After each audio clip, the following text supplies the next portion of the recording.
हम भारत के 1 अरब 41 करोड़ मनुष्य हैं और उसमें से 1 अरब आदमी काम करते हैं, श्रम करते हैं। हम सभी श्रम करते हैं, इसलिए हमें श्रमिक मानने में कोई संकोच नहीं होना चाहिए।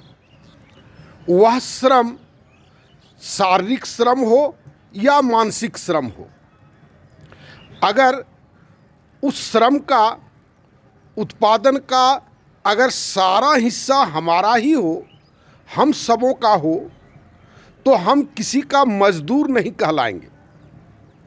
हमें जीने के लिए कुछ दिया जाएगा, आवश्यक श्रम उत्पाद जिसको कहते हैं, और अतिरिक्त उत्पाद।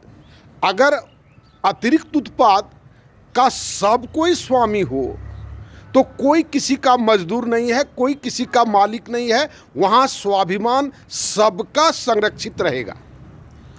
और जैसे ही गवर्नमेंट और सर्वेंट, मालिक और मजदूर का जैसे ही संबंध बनता है और वह अतिरिक्त उत्पाद के माध्यम से बनता है, वह अतिरिक्त उत्पाद कहाँ जाता है, किसके पास जाता है, उस पर डिपेंड करता है मालिक कौन है और मजदूर कौन है, गवर्नमेंट कौन है और सरकार कौन, मजदूर श्रमिक कौन है।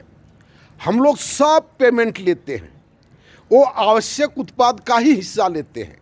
अतिरिक्त उत्पाद का बहुत सारा नेटवर्क है, वो शोषण हो जाता है और उसी को हम लोग शोषण कहते हैं।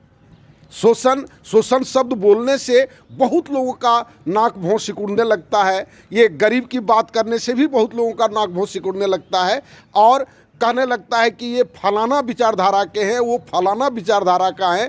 एक परिवार का आप कल्पना कीजिए ना, हम लोगों का जो परिवार था, पूरा परिवार मिलकर के काम करता था। आज भी बहुत ऐसा परिवार है, संयुक्त परिवार, इसमें सब काम करते हैं। अब उसका स्तर है, कोई घर के अंदर काम करता है, कोई घर के बाहर काम करता है, लेकिन काम सब कोई करता है। कौन वहाँ किसको मजदूर कहता है, कौन किसको मालिक कहता है? क्या वो पारिवारिक व्यवस्था जो हमारे जीन में था, उस जीन का हम लोगों ने म्यूटेशन करा दिया।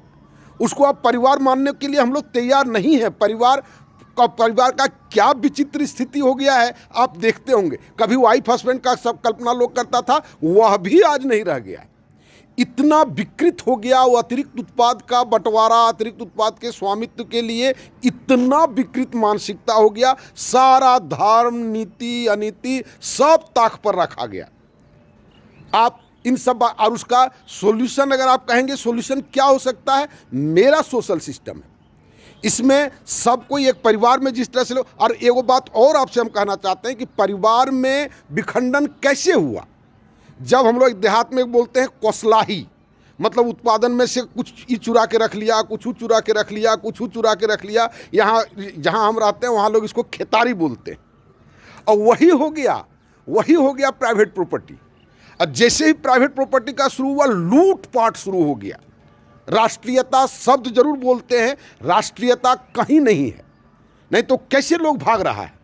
हम अतिरिक्त उत्पाद जाकर के अमेरिका के पूंजीपतियों को जाके दे आते हैं, हम अतिरिक्त उत्पाद जाकर के कनाडा के लोगों को दे आते हैं।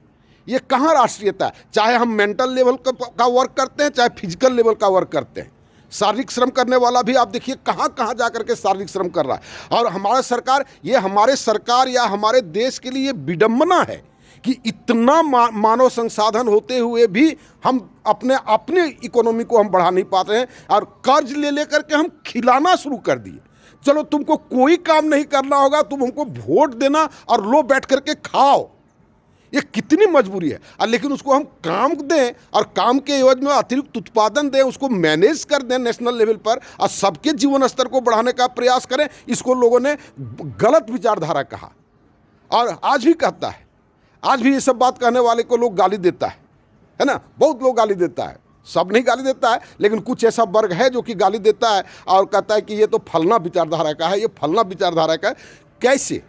अगर आप धार्मिक हैं तो कैसे आप किसी को कह सकते हैं कि उसमें आत्मा नहीं है, उसमें ईश्वर नहीं है? आप सोचिए ना, और अगर इसमें ईश्वर है तो मंदिर की पूजा करने की जगह पर उस मनुष्य की पूजा करने में आप उसको गाली क्यों देते हैं भाई? ये बहुत सारी बातें हैं। सोचिए, इन सब का समाधान मेरा सोशल सिस्टम है। आप मिलजुल करके उस सोशल सिस्टम को हम लोग खड़ा करने का प्रयास करें। धन्यवाद।